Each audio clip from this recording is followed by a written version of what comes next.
আমাদের দেশে বাম দুই ভাগে বিভক্ত। একটা অংশ আওয়ামী লীগকে সার্ভ করে, আরেকটা অংশ বিএনপিকে সার্ভ করে। আপনি তো একসময় বাম রাজনীতির সাথে যুক্ত ছিলেন, সরাসরি রাজনীতি করেছেন। একটা প্রশ্ন খুব ভালো আলোচনায় থাকে, সবসময় শোনা যায় যে বামরা আওয়ামী লীগ এবং ভারতের প্রক্সি হিসেবে কাজ করে এবং আওয়ামী লীগকে খুব বেশি সুবিধা বামরা দিয়ে থাকে এবং ভারতের পক্ষে অধিকাংশ কথা তাদের চায়। এই অভিযোগটা থাকে। এই অভিযোগটা আসলে কেন আসে? দুইটা কারণে হয়। বামদের সাংস্কৃতিক কারণে হয়। আমাদের দেশে বাম দুই ভাগে বিভক্ত। একটা অংশ আওয়ামী লীগকে সার্ভ করে, আরেকটা অংশ বিএনপিকে সার্ভ করে। যারা ধরেন চীনপন্থী ছিল আগে, তাদের একটা বড় অংশ বিএনপির দিকে ঝুঁকে থাকে। যারা মস্কোপন্থী ছিল তারা অনেকাংশে আওয়ামী লীগের দিকে ঝুঁকে থাকে। এইটার একটা সাংস্কৃতিক কারণ হচ্ছে, রাজনৈতিক সংস্কৃতির মধ্যে আছে যে তারা মনে করে যে এইখানকার আধুনিকতা, এইখানকার শিল্প সাহিত্য, এখানকার যে প্রগতিশীলতা, এইটার যে সাংস্কৃতিক রূপ, এই রূপটা হচ্ছে বাঙালি সংস্কৃতি বলতে পশ্চিমবঙ্গ কিংবা ধরেন ইউরোপ থেকে পশ্চিমবঙ্গ হয়ে যে সাংস্কৃতিক রেওয়াজটা গড়ে উঠছে, কিংবা আসলে রেটরিকটা গড়ে উঠছে, কিংবা যে কালচারাল গেস্টার পোস্টারটা গড়ে উঠছে, এইটা বুঝি প্রগতিশীলতা। আরেকটা অংশ মনে করে যে এর বিপরীতটা হচ্ছে প্রগতিশীলতা।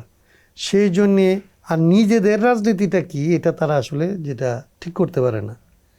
নিজের রাজনৈতিক জায়গাটা না ঠিক করার কারণে তারা অধিকাংশই সাংস্কৃতিক রাজনীতিটাকেই রাজনীতি মনে করে, এবং সাংস্কৃতিক জায়গাটার উপরে গুরুত্ব দেওয়ার কারণে তারা যেহেতু এগুলিকে প্রগতিশীল রাজনীতি মনে করে, এবং আওয়ামী লীগের সাথে যেহেতু ভারতের সম্পর্কটা গভীর, তাইলে ওদের সাংস্কৃতিক কার্যক্রম আওয়ামী লীগের রাজনীতির পকেটে যায়।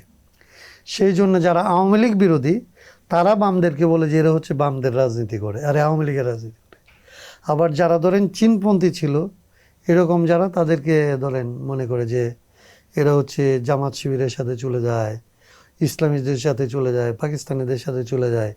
এরা এত বেশি ভারত বিরোধী যে এরা হচ্ছে আসলে মৌলবাদীদের সাথে পর্যন্ত মিশতে দ্বিধাবোধ করে না।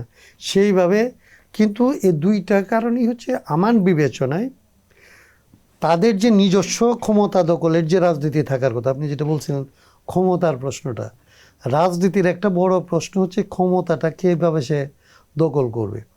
তো তাদের যেহেতু নিজস্ব ইমিডিয়েট ক্ষমতা দখলের যেহেতু কোনো পরিকল্পনা থাকে না, তাদের পরিকল্পনা থাকে অনেক দূরে একদিন বিপ্লব হবে, তারপরে তারা ক্ষমতা দখল করবে। পারলৌকিক বলছিলেন। হ্যাঁ, তাহলে পারলৌকিক যেটা বলছেন, তাহলে ইমিডিয়েট পাওয়ারের প্রশ্নে যেহেতু তার নিজের কোনো পরিকল্পনা নাই, তাইলে কোনো না কোনো একটা রাজনৈতিক পরিকল্পনার পক্ষে তার কাজটা চলে যায়। এটা তার ইচ্ছার বিরুদ্ধেই তার কাজ।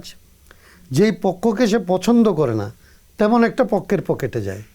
আওয়ামী লীগের বুর্জোয়া পলিটিক্সকে হয়তো বামপন্থী একটা তরুণ পছন্দ করে না, কিন্তু যেহেতু তার নিজস্ব কোনো রাজনৈতিক প্রকল্প নাই, এই শূন্যতার কারণে তার যে সাংস্কৃতিক আচরণ এবং তার যে আসলে ভারতের সংস্কৃতির সাথে তার যে সংযোগ, আওয়ামী লীগের যে ভারতের সাথে সংযোগ, এইটা মিলে তাকে মনে হয় যে সে আওয়ামী লীগের জন্য কাজ করে। সে হয়তো আওয়ামী লীগের বিরোধিতা করে, কিন্তু তার কাজটা আসলে আওয়ামী লীগের পকেটে চলে যায়।